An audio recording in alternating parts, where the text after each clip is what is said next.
O segredo do dragón, María. A min os dragóns gustanme moito. Bueno, pois neste caso, o segredo do dragón, perdón, é o quinto volumen dunha saga de Elena Gallego Abad que se titula Dragal. E ela comezou, pois eso, con un dragón, que supostamente non existen os dragóns, pero neste caso había un dragón que cobraba vida desde a fachada dunha igrexa románica, aquí en Galicia.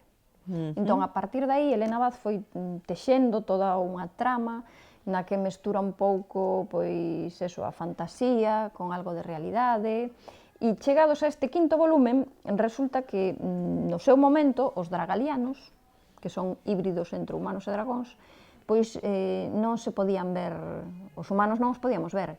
Pero claro, ahora teñense que enfrontar a tecnoloxía do século XXI.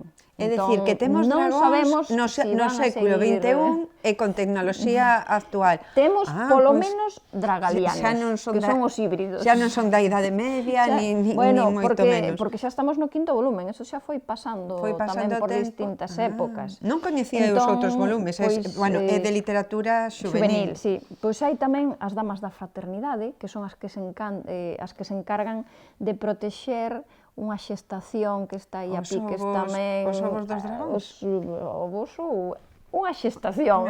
Eu non aclarei de que era a xestación. Non podo dar todos os datos. Non des todos, pero xa sabemos que o dicen os dragóns.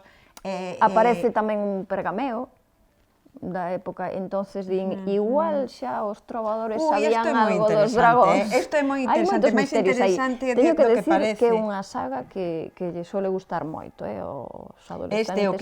O quinto volumen chamase Dragal, e este Dragal 5, o segredo do dragón. E non quere decir que xa finalice aquí? Non, cada un que o lea. O quinto da saga. Podemos empezar por normalmente recomendamos empezar polo primeiro, porque ten unha traxectoria continua, así como non é como estas series que ao mellor teñen os mesmos protagonistas, pero son aventuras pechadas. Isto ten unha continuación, non? Entón, mellor comezar polo primeiro. Pois xa saben, comecen polo primeiro, que xa van 5, e isto non quere decir que non veñan outros detrás, e ora que vamos cara ao verán, que temos máis tempo para ler, e sobre todo os mozos, xa saben, unha de dragóns.